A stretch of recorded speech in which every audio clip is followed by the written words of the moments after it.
అనంతరం మాట్లాడుతూ stamps and registration లో ఫీజులు వసూలు చేసే వ్యక్తులకు ఇబ్బందులు లేకుండా ఇంటిగ్రేటెడ్ కార్యాలయాలు నిర్మిస్తున్నామని, ఓఆర్ఆర్ పరిధిలోని ఇప్పటికీ 11 ఇంటిగ్రేటెడ్ కార్యాలయాలు ఏర్పాటు చేయబడ్డాయని తెలిపారు.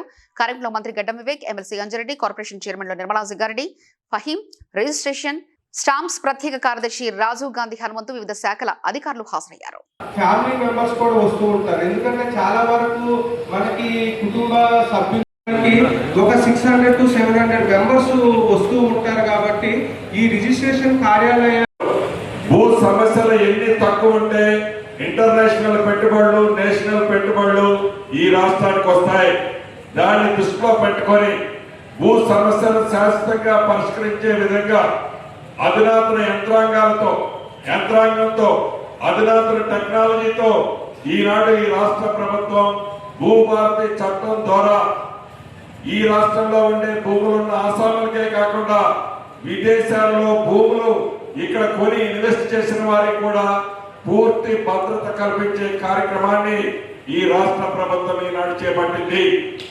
కాబట్టి ఇన్వెస్టర్స్ ఎవరైతే ఉన్నారో గతంలో లాగా భూమి మీద ఇన్వెస్ట్ చేసిన తర్వాత ఒక 6 నెలల తర్వాత 9 నెలల తర్వాత ఆడికి వచ్చి భూమి చూస్తే కాకుండా ఈ రాష్ట్రంలో ఇన్వెస్ట్ చేసే విదేశాల్లో ఉండే ఇన్వెస్టర్స్ కూడా మనస్ఫూర్తిగా తెలియజేస్తున్నాను.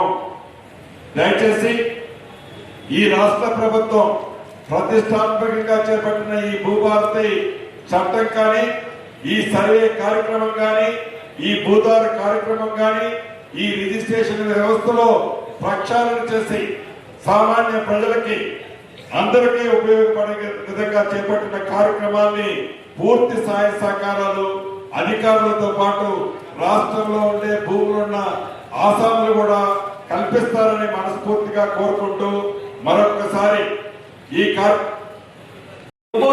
ఎక్కడ మీరు అవినీతి లేకుండా ఉంటే, బ్యాంక్ ట్రాన్సాక్షన్ ఉంటే ఇచ్చిన వాళ్ళు తీసుకున్న వాళ్ళు చాలా మంది ఏంటంటే నా దృష్టికి వచ్చింది ఏంటంటే ఈ డూప్లికేట్ ఆధార్ కార్డు చేసి రిజిస్ట్రేషన్ చేస్తా ఉన్నారు.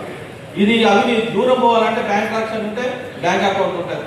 అదేవిధంగా ఎక్సెస్ రిజిస్ట్రేషన్ ఏదైతే ఉంటుందో, మన సపోజ్ దాంట్లో ఎంట్రీ ఏదైతే చేస్తారో, నేను గతంలో కూడా ఏం చేసినంటే దీని సేల్ ట్యాక్స్ లేకపోతే జిఎస్టీ కింద ఎంట్రీ చేస్తే ఒక రిజిస్ట్రేషన్ నంబర్ ఉంటుంది, ఆదేశాలు వేయాలి.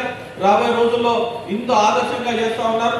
రిజిస్ట్రేషన్ కూడా 11 క్లస్టర్ 34 రిజిస్ట్రేషన్ 11 క్లస్టర్లో ఒక క్లస్టర్ పడంజర్ ఇచ్చినందుకు పడంజర్ తరఫున ధన్యవాదాలు తెలియజేస్తా ఉన్నాను. ఆధునికంగా అత్యాధునికంగా ఏ విధంగా డెవలప్ చేయాలి, ఎంతమంది రిజిస్టర్ 11 మంది రిజిస్టర్లు ఉంటారు, మీకు ఇబ్బంది కాకుండా ఉంటుంది, పార్కింగ్ కూడా బాగుంటుంది.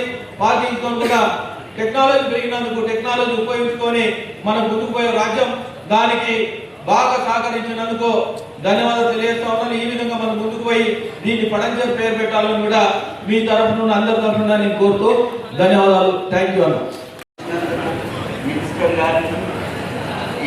ఈ తెలంగాణ అభివృద్ధిలో రాజపుష్ప సహకరించి మేము ఎల్లప్పుడూ కృషి చేస్తామని చెబుతూ మాకు ఈ